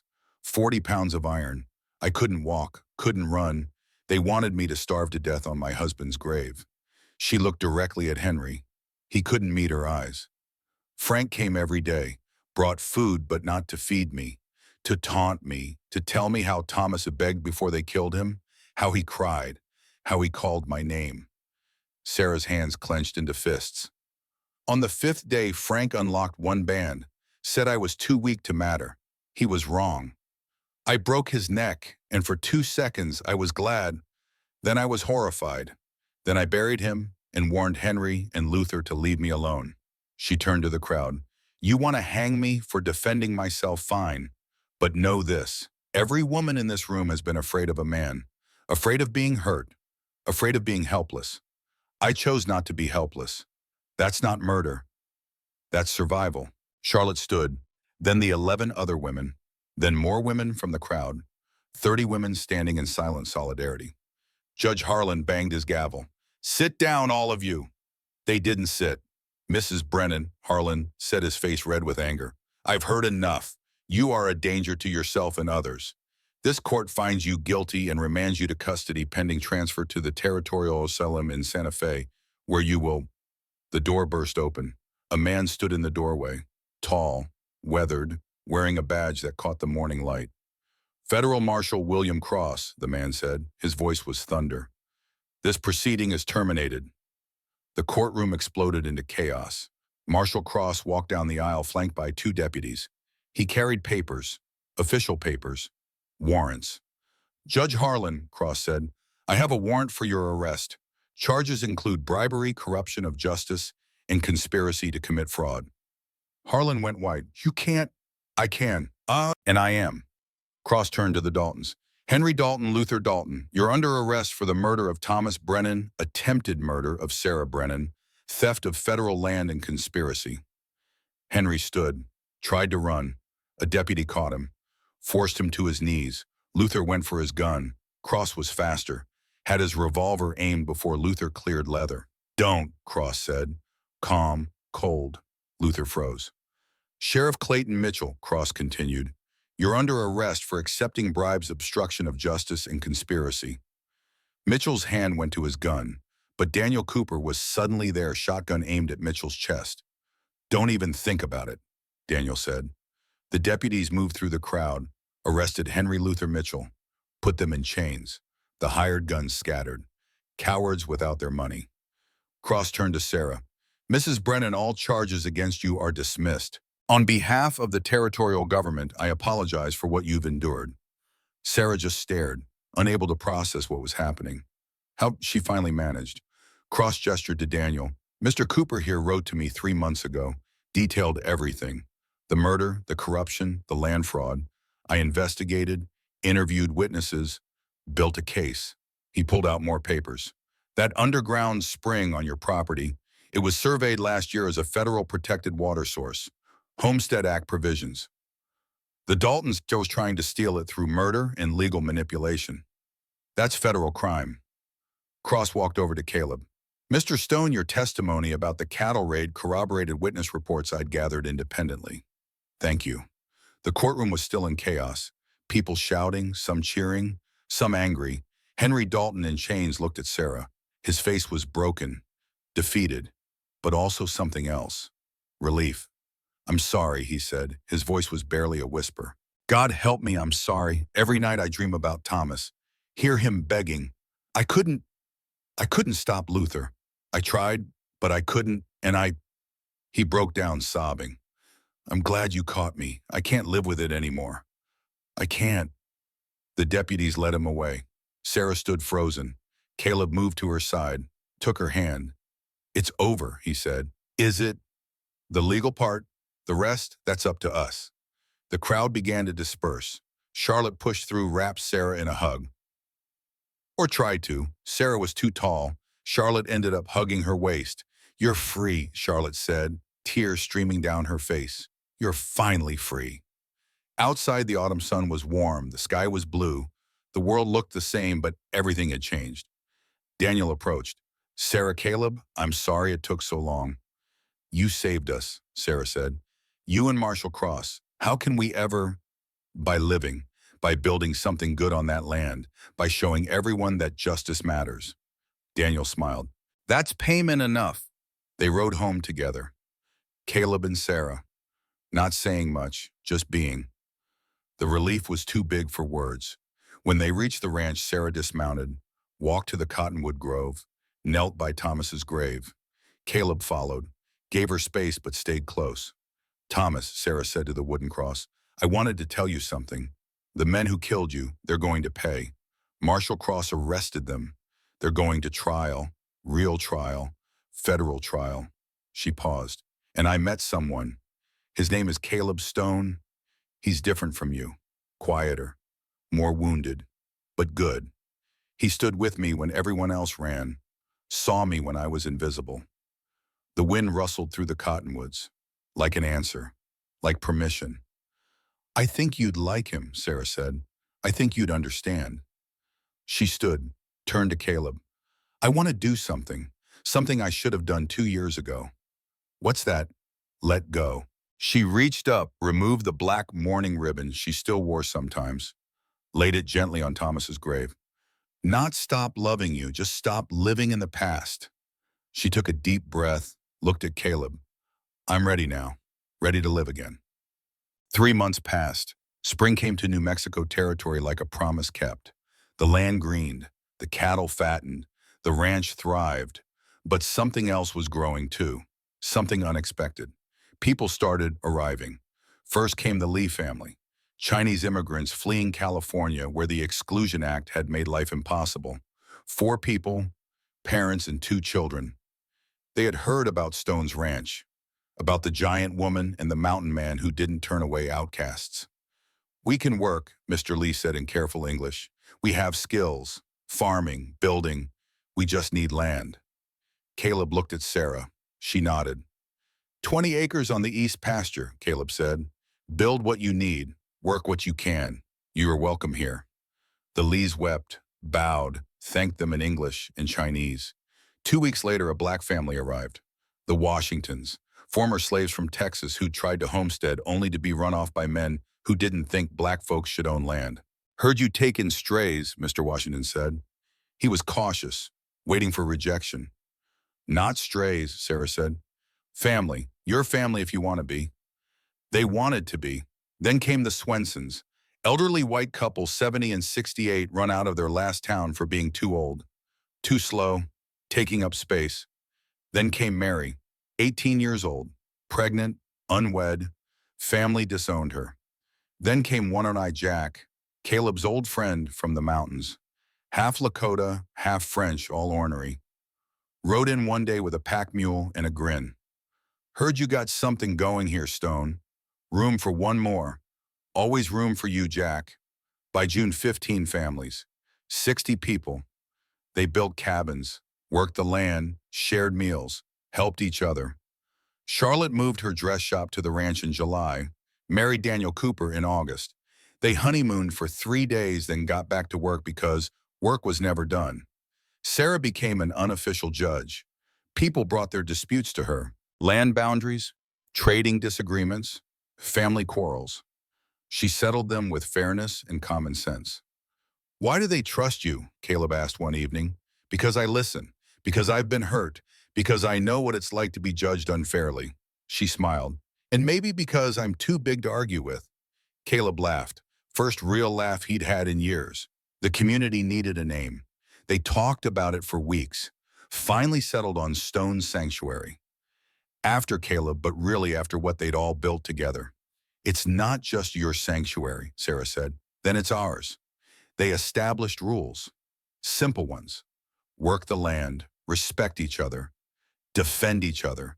No one turned away for being different. It worked. It actually worked. September evening, nearly a year since the trial. Sarah took Caleb to Thomas's grave. The sun was setting. The cottonwoods were turning gold. I want to introduce you properly, Sarah said to the wooden cross. Thomas, this is Caleb Stone. He's what I need now. Different from you, but good. I hope that's okay. The wind answered, soft through the leaves. Sarah turned to Caleb, knelt. The position brought her to his height. I have a question, she said. I'm listening. Will you marry me? Caleb stared. I should be asking you. Why? Because you're the man. Because that's traditional. Because I was working up the courage. How much courage? Another month, maybe 2. Sarah smiled. We've wasted enough time. So, will you marry me, Caleb Stone? Will you build this sanctuary with me? Will you stand beside me for however many years we have? Caleb's throat was tight. He couldn't speak, so he just nodded. I need to hear you say it, Sarah said. Yes. His voice cracked.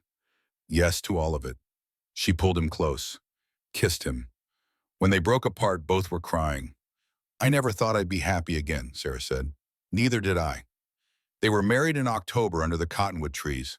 Daniel officiated, Charlotte stood witness.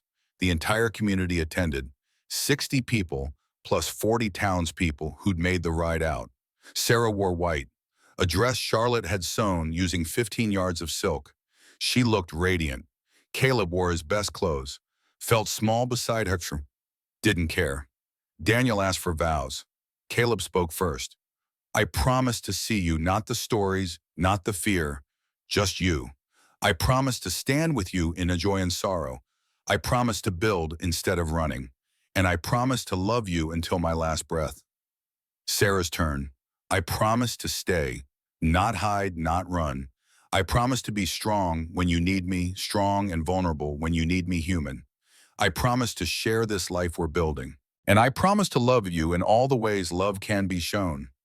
I pronounce you married, Daniel said. The community erupted, cheering, celebration. They danced, or tried to. The height difference made it comical, but they found a rhythm. They always did. That night in the room they now shared, Sarah whispered, I didn't think I could be this happy again. Neither did I. What do we do now? Now, Caleb smiled. Now we live. May brought morning sickness. June brought confirmation. Sarah was pregnant. Are you sure? Caleb asked the third time she vomited. I'm sure. How long have you known? A month. Wanted to be certain before I said anything. Caleb sat down hard. A baby. We're having a baby. Are you happy? He looked at her, at this woman who'd saved him as much as he'd saved her. Terrified, thrilled, so happy I could burst. The pregnancy was difficult. Sarah's size made everything complicated. But she was strong, determined. October brought labor, 18 hours.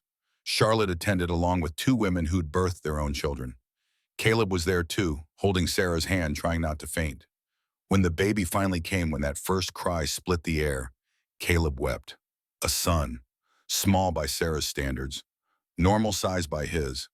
Perfect. What do we name him? Sarah asked, exhausted but glowing. Thomas, Caleb said, after the man who loved you first, who showed you what love could be. Sarah's eyes filled with tears. Thomas Stone. The baby grew. By age 10, he was already 5'6". By 27'2", tall but not giant.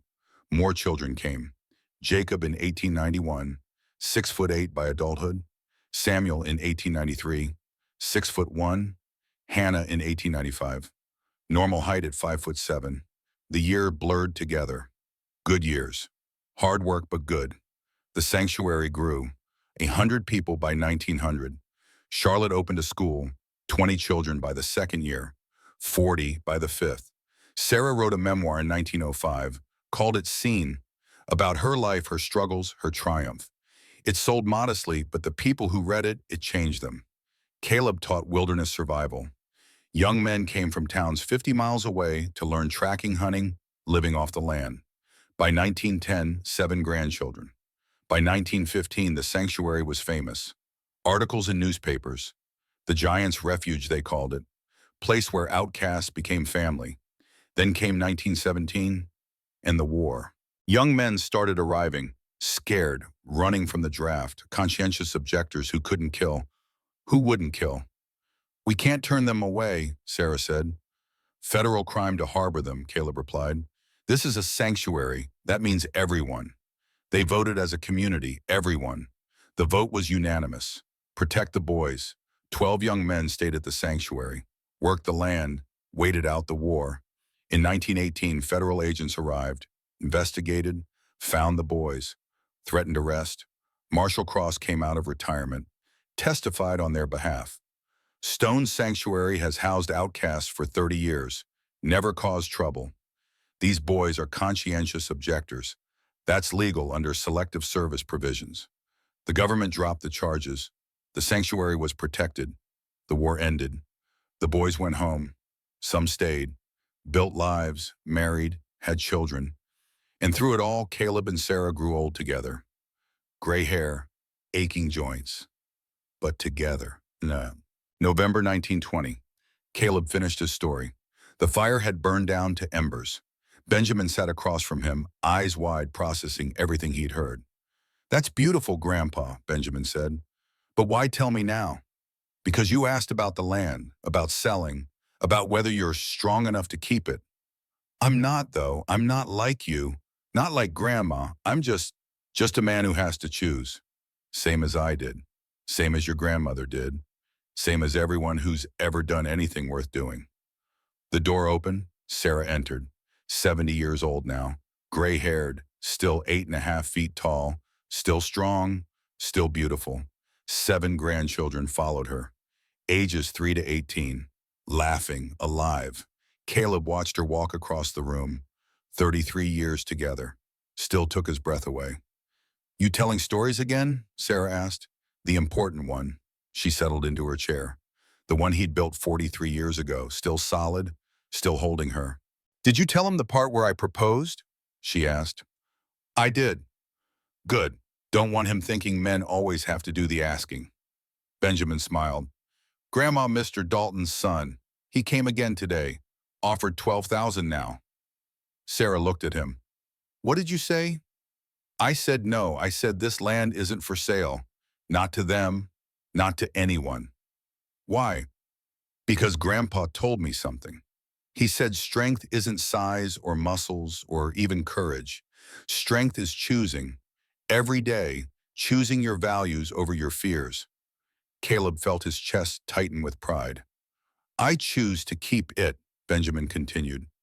"Not because it's valuable, because it means something. Because you and Grandpa built something here that matters." Sarah reached out, took Caleb's hand. "He's got it." "He does." That evening, the entire community gathered. 200 people, Chinese, black, white, native Mexican, tall, short, disabled, elderly, young, all thriving together. They ate together, shared stories, laughed. Caleb stood. Everyone quieted. "This land," he said, his voice still strong despite his years, "was bought by a broken man and inherited by a hidden woman. We didn't build it alone. Every person here built it." He looked around at faces he'd known for decades. Faces he'd watched grow from children to adults. Some came because they were fleeing, others because they were searching. But we all chose to stay, to work, to build, to see each other. That's sanctuary, not a place, a choice. He looked at Benjamin. "And that choice, boy, is your inheritance. Not land. Choice, dong." The community applauded, cheered. Later, as the fires burned down and families drifted to their homes, Caleb and Sarah sat together on their porch, hands joined, watching the stars. "If you'd told me in 1887 that I'd find this," Caleb said, "I wouldn't have believed you. Neither would I. I was running from ghosts, from guilt, from myself. And I was hiding, from judgment, from hope, from life." They sat in comfortable silence, the kind that comes after 33 years of marriage, of partnership, of love. "You taught me something," Caleb said. "You don't find home by running, you find it by standing still, by letting yourself be seen." "And by seeing others," Sarah added, "not what they look like, who they are." That's where sanctuary begins. The wind moved through the cottonwoods, the same trees where Thomas was buried, where Caleb had first spoken to Sarah, where they'd built trust from nothing. In the distance, lamplight glowed from cabin windows. 100 families, 400 people, all connected by choice. "We did good," Sarah said. "We did." "Think it'll last after we're gone?" Caleb looked at her, at this woman who'd saved him, who'd shown him that broken things could heal if they had someone to heal beside. "It'll last," he said, "because we taught them how. We showed them that sanctuary isn't about walls or fences. It's about opening doors, seeing people, choosing connection over fear. That's a good legacy. It's the only one that matters." They sat together until the stars began to fade, until dawn approached with all its promises. Two people who'd been broken, finding wholeness in each other. Two outcasts building home from nothing. The mountains rose in the distance. The same mountains Caleb had fled 43 years ago. They looked different now. Not like a place to hide, like a place that had shaped him for this. For Sarah, for sanctuary, for showing his grandson that strength isn't what you're born with. It's what you choose. The sun rose, golden and warm. A new day for the Stone family, for Stone's sanctuary, for everyone who'd chosen to be seen and to see others. And in that dawn light, Caleb Stone, 70 years old, former mountain man, husband, father, grandfather, understood something he'd been learning for 33 years. Home isn't a place you find. It's a choice you make every morning, every day. Every moment you choose connection over isolation, love over fear, seeing over judging. That's sanctuary, that's legacy. That's what they built together, and it would last long after they were gone.